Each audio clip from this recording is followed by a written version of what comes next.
What could drive an entire village to vanish overnight?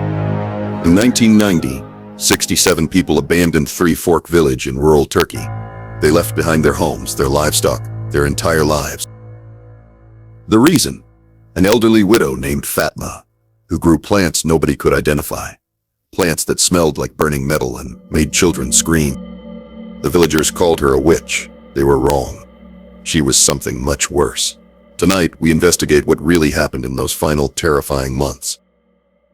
Fatma Demir was 78 years old when she moved to Three Fork Village in 1987, recently widowed, carrying only 2 suitcases and a cloth bag filled with seeds from her hometown.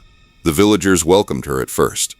After all, she was just another widow looking for a quiet place to spend her final years. Three Fork Village sat where 3 mountain streams converged in Turkey's Uludağ Mountains.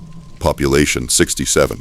The kind of place where everyone knew everyone, where traditions ran deeper than the mountain roots, where change was not welcome. Fatma rented a small stone house at the village edge. The previous owner had died decades earlier, and locals avoided the property. They said the soil was cursed. Fatma didn't care. She had plans for that soil. Within weeks, she was digging, planting, growing things the villagers had never seen before. Dark purple stems with silver leaves, flowers that bloomed black and closed during daylight, roots that grew upward instead of down. "What are those?" asked Ayşe, the village's youngest mother. "Medicine," Fatma replied. But she never explained what kind of medicine required plants that smelled like burning copper and made dogs howl from 3 houses away. By spring 1988, the village began experiencing problems. Small things at first. Milk soured faster than usual. Chickens stopped laying eggs. The village well, which had provided clear water for over a century, started producing liquid that tasted metallic and left brown stains on white clothing. Children developed mysterious rashes after playing near Fatma's property. Their mothers noticed the children's sleep patterns changing. They would wake up screaming about dreams of a woman in black, who spoke in languages that hurt their ears. Old Mehmet, the village's unofficial leader, decided to investigate. He approached Fatma's garden one evening just as the sun set behind the mountains. What he saw made him question everything he believed about reality. The plants were moving, not swaying in the wind. There was no wind that night. They were writhing, twisting, reaching toward each other like fingers trying to touch. And the smell, Mehmet later described it as the scent of lightning, mixed with rotting meat. But when he blinked, the plants were still again, normal, innocent. "I'm losing my mind," he whispered to his wife that night. He wasn't. He was seeing the truth. Fall 1989 brought the first major crisis. The village's primary wheat field, 20 acres of grain that fed the entire community, died overnight. Not gradually, not from disease or drought.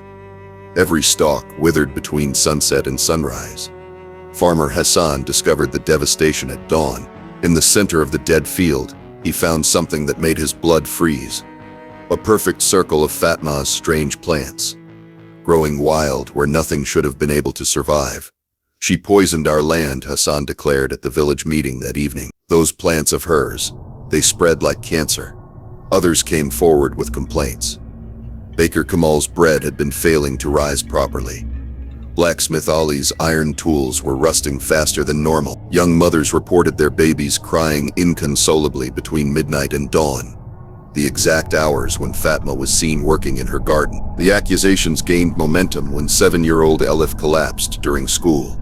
The local doctor found nothing wrong, but the child kept repeating the same phrase in her delirium. "The plant lady wants to take me underground." Village elder Imam Osman tried to maintain peace. "We cannot blame one woman for natural misfortunes," he urged. But privately, even he was beginning to wonder. His own prayers had been feeling different lately. Heavier, as if something was listening that shouldn't be. March 15, 1990, changed everything. Aisha's youngest son, 3-year-old Mehmet, had such a violent seizure that it took 4 adults to hold him down. The child's temperature reached 40 degrees Celsius. His eyes rolled back, only the whites visible, and he spoke in a voice that did not sound human. "The roots are calling," the child whispered in perfect English he had never learned. "They want to drink. They want to grow. They want to spread to every village, every city, every heart beating with fear." Dr. Mahmoud, summoned from the nearest town, couldn't explain it. The child's blood tests were normal. Brain scans showed nothing unusual. Still, the child remained unconscious for 3 days, occasionally mumbling about the underground kingdom of the plant woman.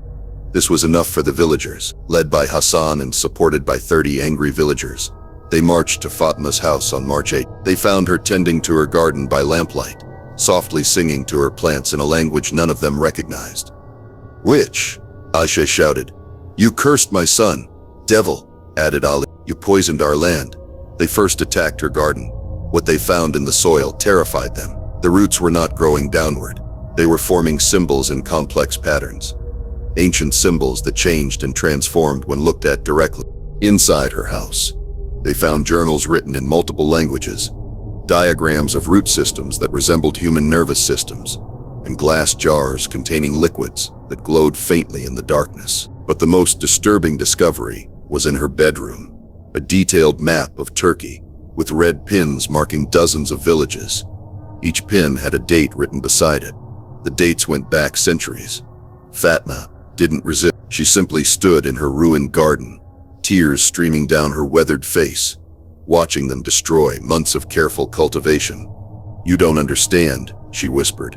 "I was protecting you. The plants, they feed on fear. I was feeding them my fear instead of yours. Now they'll be hungry, so very hungry." Fatma hanged herself that night from the ancient oak tree that marked the village boundary. They found her body at dawn, swaying in the mountain wind like a broken marionette.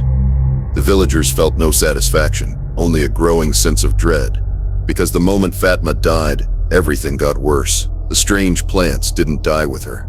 Instead, they multiplied. Overnight, they spread beyond her garden, appearing in cracks in the road, growing through house foundations, emerging from the village well.